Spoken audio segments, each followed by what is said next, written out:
Hey everybody, today I've got something a little bit different. We are doing a video podcast, and it's the first one we've done. We had a great conversation that covered a lot of panic economy subjects. So it's going to be a two-parter, and here's the first part.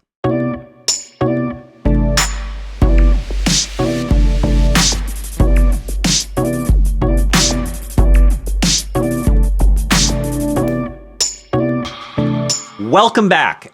Today, as you can see, we're doing something a little bit different. We are doing a video podcast and hope to do more of these in the future.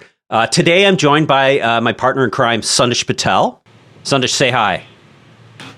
What's up, everybody? Just a simple wave. And I'm also joined today by Adam Voss, star of the popular 12 for 12 YouTube show. And you can find Adam at 12for12.com or at his personal page at adamvoss.com. And I'll put those up on the screen and in the notes.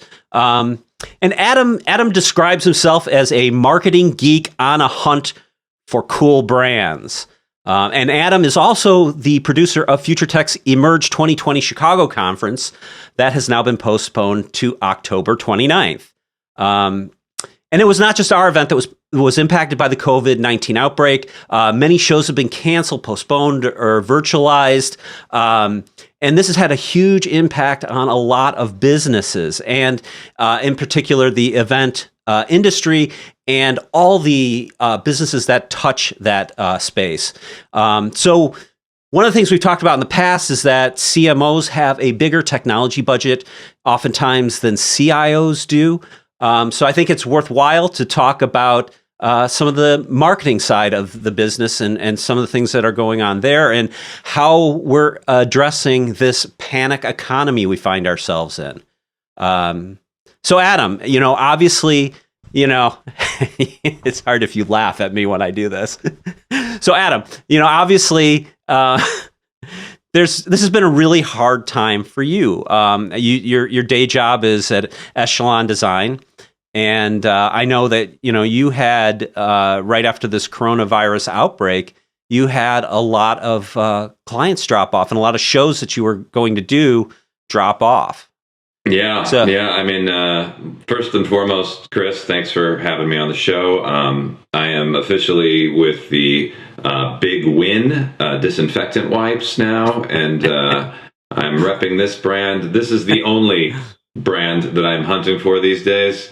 As I've been I'm a certified germaphobe, hypochondriac, OCD since the time of my birth, and it's really funny. I mean, you're a type A, Sandesh, you're a type A that plays to be a type B. But I mean, for people that like to produce things that are in control and want to know that the metrics of those controls are in their control, this is a very, very difficult time. And I think, for the trade show, event industry, any sort of activated marketing, it's just, this has just been like, Pearl Harbor, the Titanic, and 9/11 rolled in a nice burrito of shit. It's really kind of a shit burrito or a shit sandwich.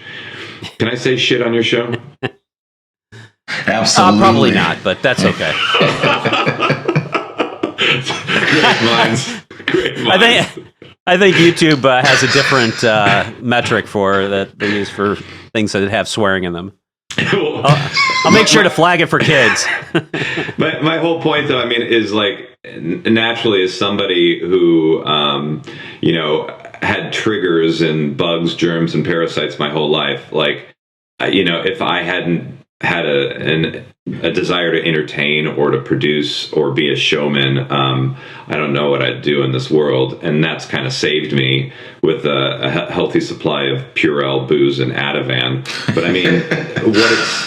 what it's done is led me into a career in marketing, events, entertainment, producing, and in front of camera. And what I'm seeing now with, what slowly migrated in December 2019 in Wuhan, China to the United States is this real-time systematic shutdown of every physical contact that you would have in marketing. So I mean, and without real notice, I mean, without preparation on our side to move to any other kind of virtual or webcasted or digital environment, I've just seen the industry within really the last 2 weeks scrambling to figure out what the next step is.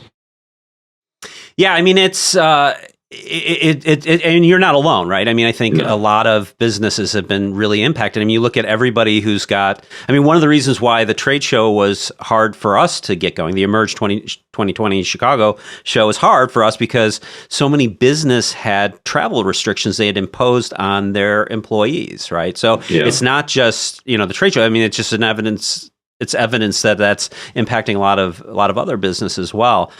So, what do you see? What kinds of things are you guys pursuing to try to stay relevant in the context of all this? Because I mean, obviously, business has to go on, and trade show information and material has to get out at some point. So, what do you see as the future here? Well, it's kind of, for us, it's been a three-pronged approach. I mean, first and foremost, before you even talk about technology or vehicles to create new environments, you have to talk about what you're going to say, what the message is. And I think, companies naturally in this environment want to pivot to a message of, business as usual, that we can follow our brand guidelines and our, and our value propositions the way they've been. And my first thought is, don't run from the fire, run into the fire. You're scared, I'm scared.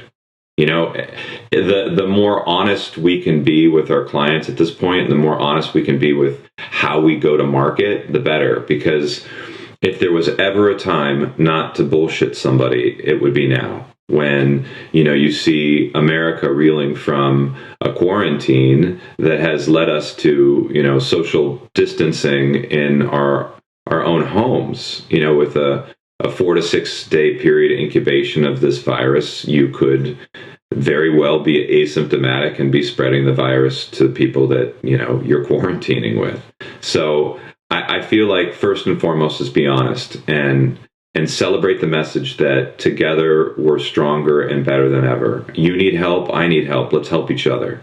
So that's the first one. And really from that, there's an offset of like, what can we do to add value without trying to sell? Can we partner? Can we work on things together?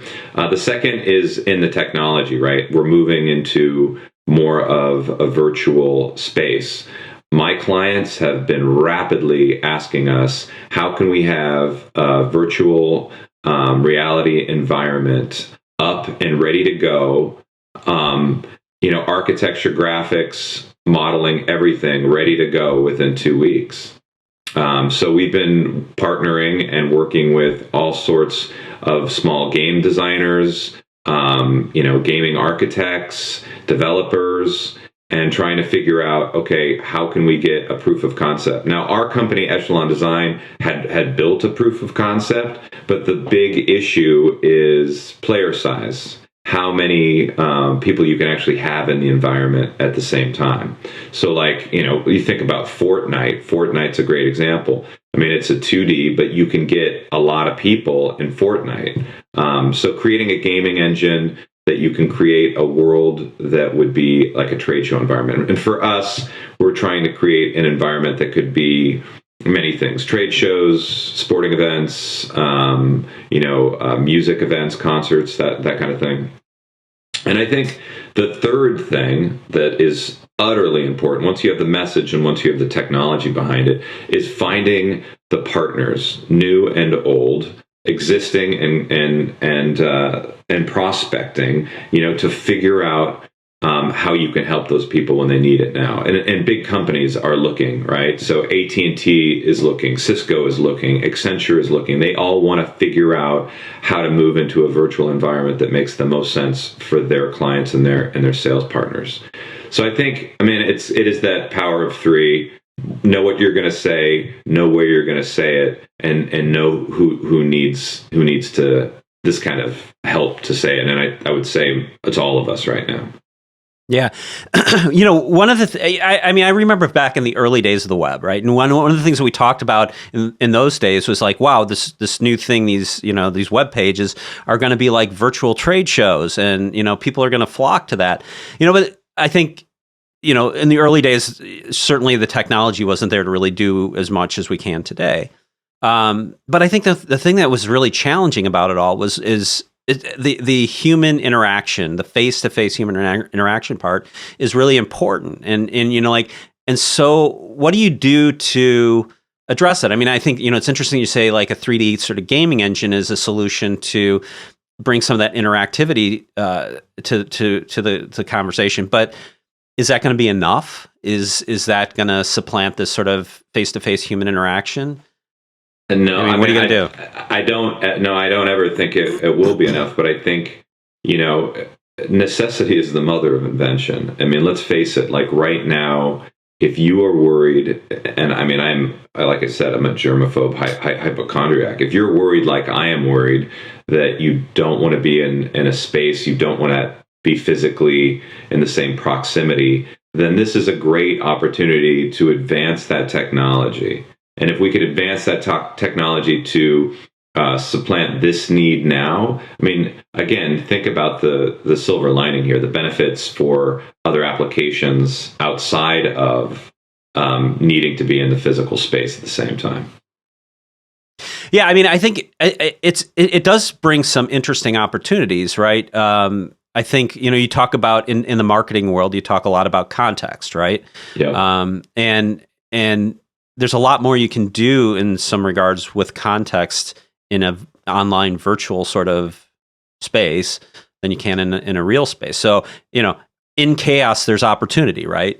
Yeah. So maybe there are some things there that can be of value. Right. No, I mean, I do think, you're watching in real time these giant companies like, Giant Spoon is a great one that did Game of Thrones at South by 2019. And then in 2018, they did the Westworld activation, where these guys are actively, I mean, from day one of figuring out like, and this is probably like 10 days ago from this recording, they like March 2nd, March 1st, people were scrambling to figure out, okay, what if South by Southwest doesn't happen? What are we going to do? And these guys have been moving at speed to try to figure that out. Yeah, and those activations are amazing. I mean, like the immersive experiences that those people have been providing at South by Southwest are really impactful. That's got to be really hard for them to figure out what to do next. Yeah, I mean, they're trying right now. These brands are trying to build virtual space as well. And I think like there was an article published March 13th. How are brands with activations coping after South by Southwest cancellation? It's on Adweek, and I mean, it's kind of walking them through again, just the pivot. The cost to put these events on. I think, Giant Spoon, Game of Thrones was something like $2.5 million. I mean, wow. So one of the fringe benefits of, or not fringe, but one of the just financial benefits of doing this right now is that you can create architecture in a virtual space that you can build on for future events, that it doesn't necessarily need to be confined to 1 year. You could change the look and feel and the graphic identity of the space, but have the architecture. So that, I mean, to me, that's what's the most exciting thing. Yeah. So Sandesh, I mean, like this problem is like from the sales side of things, right? So much of sales is based on relationship and relationship marketing and things like that. And if you don't have the opportunity to do face-to-face, if you don't have the opportunity to travel to meet with your clients, what's your plan? I don't know if I have a plan. I have no plan. I don't really, here, and that's the funny thing, Chris. Like what I think about when you say, what's my plan, I think about a conversation that Adam and I had, I don't know, Adam, what was it, like 3-4 weeks ago? And he and I were just chatting, and I know you guys have a long time history. So he understands you very, very well, because I feel like I understand you very, very well. And I remember Adam and I talking. I'm glad somebody does. And I remember Adam and I talking and saying, man, Chris is really worried about this coronavirus thing. And this is like, you kept bringing it up to us over and over. You're sending us articles and all this like research and data and what was going on in Wuhan. And this was just weeks before. And I remember you saying, do you think we should get insurance for the event? And I remember thinking, like, Chris, it's not going to be that bad, and I remember then talking to Adam, and Adam and I are like kind of laughing, like, man, you see, sometimes Chris just kind of, he has these crazy thoughts. The world is not going to end. This is going to be just fine, right? That's what we were thinking. And then I remember that Monday. It was the Monday when we all know that Monday, right? To me, it was one of those work days that I will never forget ever. Because we've all had them, right? Like, there's just like a day where it's just super, everything that could go wrong is going wrong. And I remember, Chris, you and I were going to a customer meeting, and we started getting text messages and emails from people and phone calls saying, hey, did you hear Google just stopped their show, and these people stopped their show, and I'm getting phone calls like, hey, for your conference, we can't travel, so there's a ban in traveling, so we can't personally be there, but we'll try to make sure that we have representation there. And it was just funny. It was like one thing after another, and then talking with Adam that day and hearing about everything that Echelon was dealing with. I mean, at the same time, when everything is kind of collapsing, right? And like, it's one of those times where like you almost have to start laughing, because it's like, how could this be? This can't be happening right now, right? Like, and I can just see Chris smiling, like, told you we should have got that insurance. But yeah, I remember. Well, I mean, in the IT world, like I've lived in the disaster space for years, right? I mean, it's like, I mean, my world has largely revolved around like, what happens if, right? So, these are things that have been on my radar for a long time, and quite frankly, on a lot of security and IT leadership. I mean, I think they've had this sort of top of mind for a long time. Yeah, but that didn't seem to help the problem. I mean, we still seem to be kind of here flat-footed without a lot of great solutions. Yeah. But I mean, I think it proves the point, Chris. I mean, in your DNA, you have big ideas and very creative ones, but your expectations have always been set, low. more low. I was going to say more as a realist. I mean, you understand, the big X factor in all of this, and it's humanity. I mean, it's us. We are emotional and oftentimes unpredictable species, so how do you put that factor into, a giant tech show or a giant, event that was supposed to be live? And then, how do you pivot quickly? Because right. I think ultimately that's the big game right now. Everyone I'm talking with is like, okay, listen, we have to do this at speed. And, when you start thinking about that, like you start thinking, well, I don't want to seem desperate. I don't want my clients to lowball me because they think they have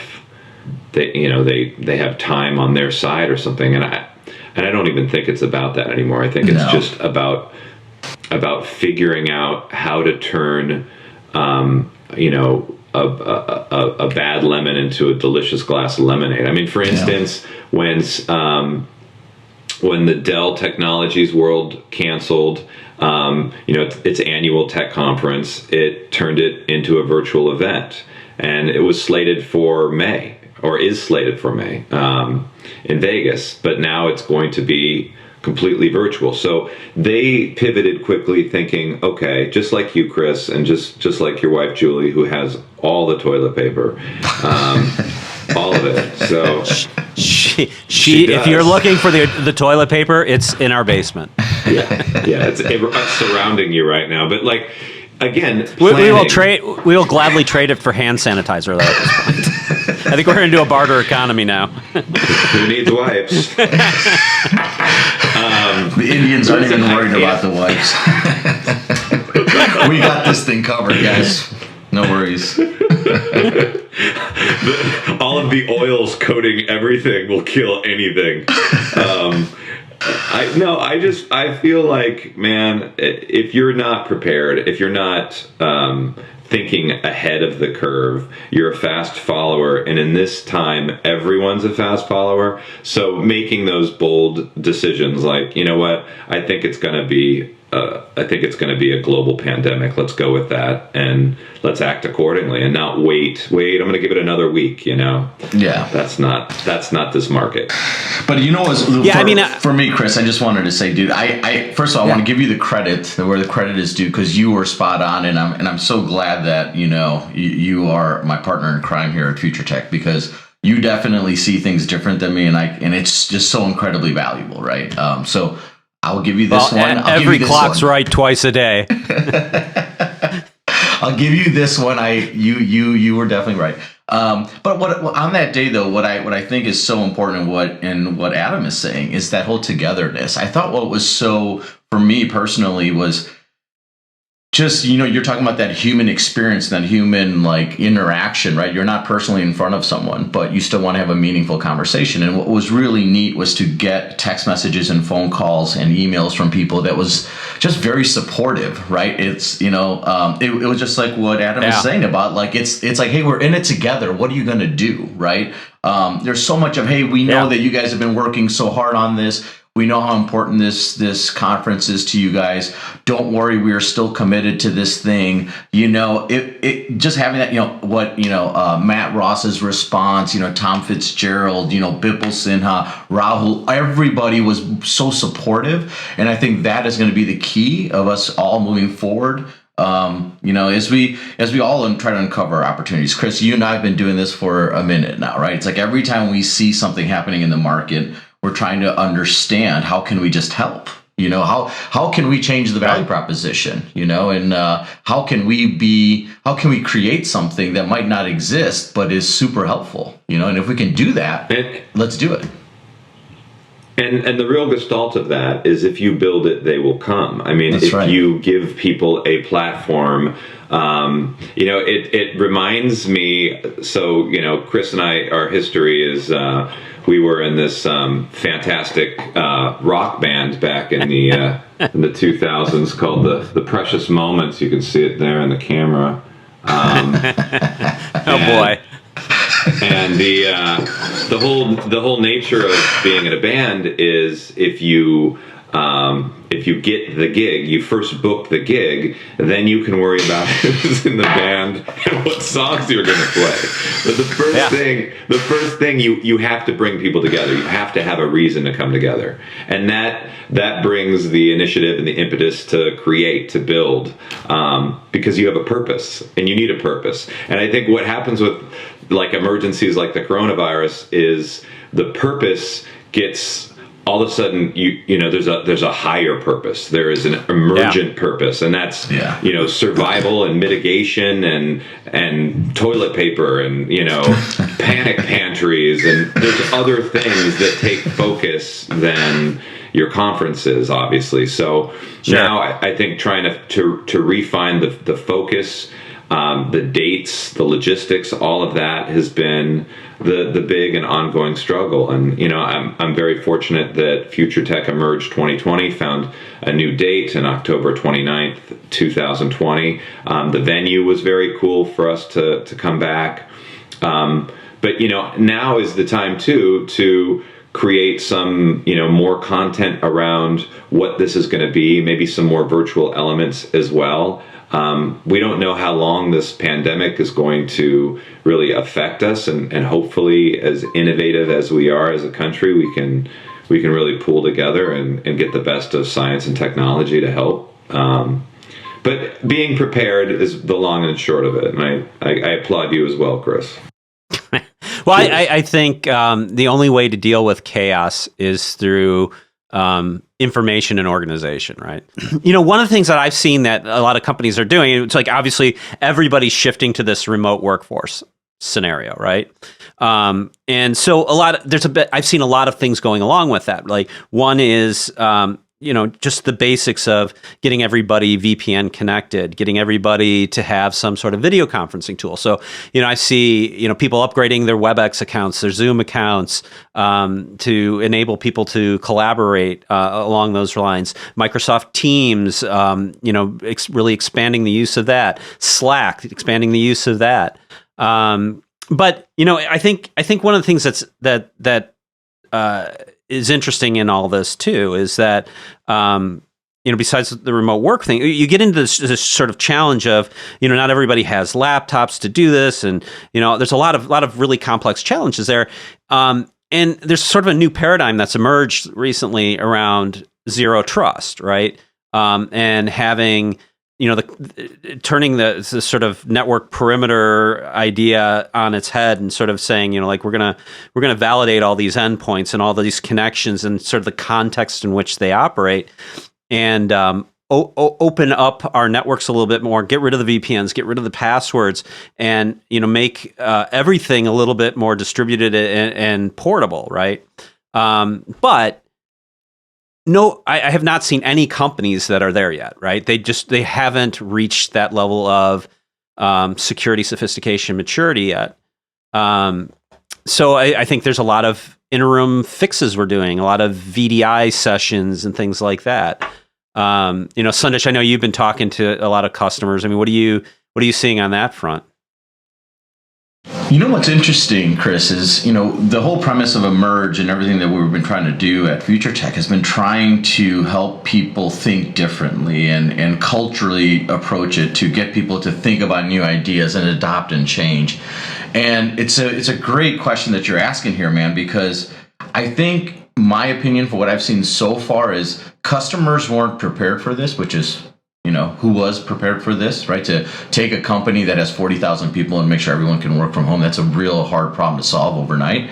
But what I think is very interesting is it's forcing customers to think differently and to look at other technologies and solutions more aggressively than they typically would have, because it gives them the opportunity to fit that business need that they have, to get that flexibility, that agility that they might need.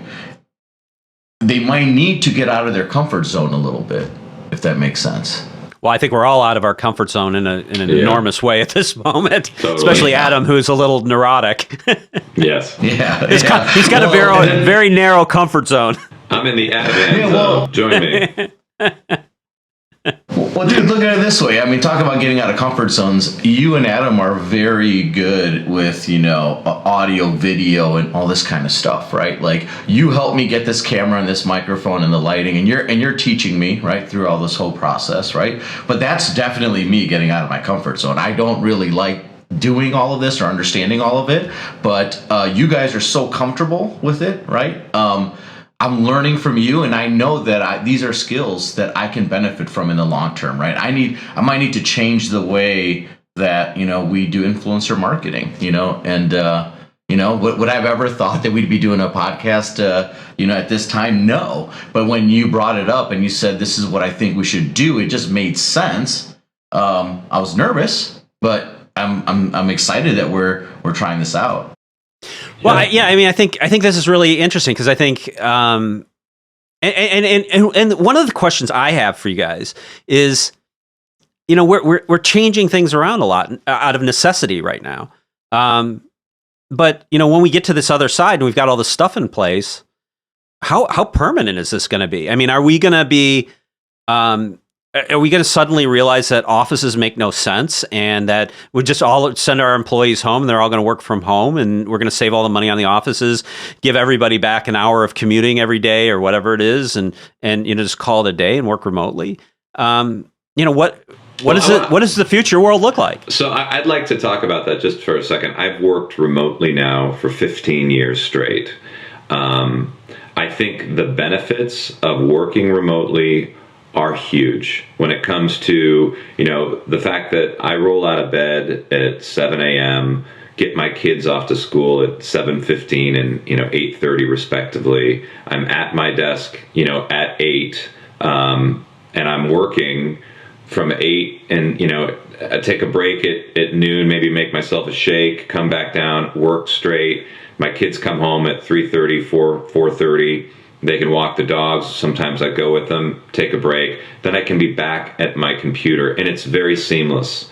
The whole time I could be running laundry, and the dogs are with me. I have the whole house as my whole office. There's no overhead expenses other than my computer and my phone, which are covered by my company. I mean, these are things to me that are invaluable. Now, the side effect here is, I mean, I've been socially distant, every day for the last 15 years.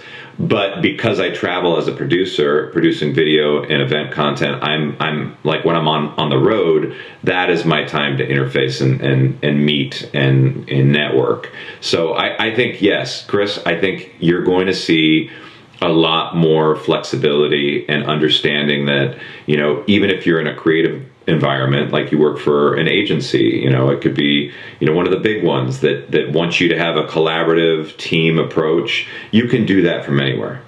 I mean, we're doing it right now. So I think that's the first thing. The second thing is look at the cost savings. I mean, companies want to optimize their enterprise expenses. This is huge. Sorry, go ahead. No, I was going to say the third thing is that you can then allocate more of those savings into client touch points. Like you guys need to be on the road so that you can meet and talk to your customers and your partners. Same with me. And I'd rather spend the time that I'm not in front of my home office in front of my clients. Yeah, I work remotely too, as does Sandesh. We're all three of us work remotely, and I really value that, because that, to me, I work a lot. I work pretty much nonstop, like Sandesh does. I mean, like, I'm making videos at 2 a.m. I'm getting up early, like it's on the weekends. What's that pile of powder behind you? It's just pure crystal sugar. Perfect. Yeah, no, but it does one thing. I think is it's extremely productive. Yeah. But the second thing is it does lead to some unhealthy habits. Yes. But the other thing about it, I think, is it's not right for everybody. One of the things that I realized, I learned from managing teams. So, like, at one point I had a team that was global, right? I mean, I had people in China, I had people in England, I had people, Australia, I had people all over the United States, right, on my team. And what I would see is, after about 6 months of not having gotten together, people would get really edgy with each other. Right? They would lose the sense of humanity with the people that they were working with. And there was a lot of, like, blame going around and a lot of, like, frustration among the team. And so we would get everybody together in the same room. We'd have a meeting or whatever. But the important thing wasn't the meeting. It was going out afterwards and having that beer together. Right? And that moment of social interaction humanizes everybody. Right? And it got everybody to, when something went wrong, people just gave that person the benefit of the doubt. But it was only through that physical interaction that happened. And, for years, I've seen it come and go over and over. We talk about video conferencing, like we're doing right now. And people put in these, Cisco video suites and stuff like that. And they had to put in extraordinarily expensive circuits to manage the bandwidth and all that stuff. And then they just sat there. Nobody used them. Nobody liked them. And I think it's come around a bit now, where some companies I see make fairly decent use of sort of that video conferencing thing. But I think it's a real struggle for people to get that same sort of connection out of it. And maybe that's just, it's not a rich enough experience, and to Adam, some of your points about sort of what you're doing on the marketing side to really make it a more immersive and integrated experience. Maybe there's some ways that, we can improve that experience. But it's like, I'm worried, because I think there's a lot of advantages to what we're doing, but I think there's a lot of significant challenges to still overcome. And I think, maybe that's an opportunity, right? Maybe there's an opportunity there for some way to get that going. And don't mean to be hogging all the time here, but one other thing that I think is really important in this conversation too is, especially in the IT industry, what I see is it's largely men in the IT industry, right? And there's so much social isolation among all the people in this space that I just worry that this is going to drive even more social isolation and more loneliness in this business, and more mental health challenges at the end of the day, right? What do you guys think about that stuff? I know, Sandesh, you always talk about the mental health of all this stuff and how ragged everybody has become in this industry. Yeah, and it's interesting, Chris. So first, I don't know if you saw, but Dr. Rahul Sharma just posted something on LinkedIn about how COVID-19 could have an impact on people's mental health, which I was reading. I thought it was very, I thought that was very beneficial. We'll have to put a link to that. I totally agree with just like being in front of people, like the whole human touch, and how we all interact with people. That's certainly, for me as a salesperson, it's always been about creating meaningful relationships, right? And now we're learning from these millennials, they're creating those meaningful relationships online, and using a different medium to create that. That's definitely a fish out of water situation for me. Yeah. And I think probably for you too, Chris. But I don't know, Adam, what do you think?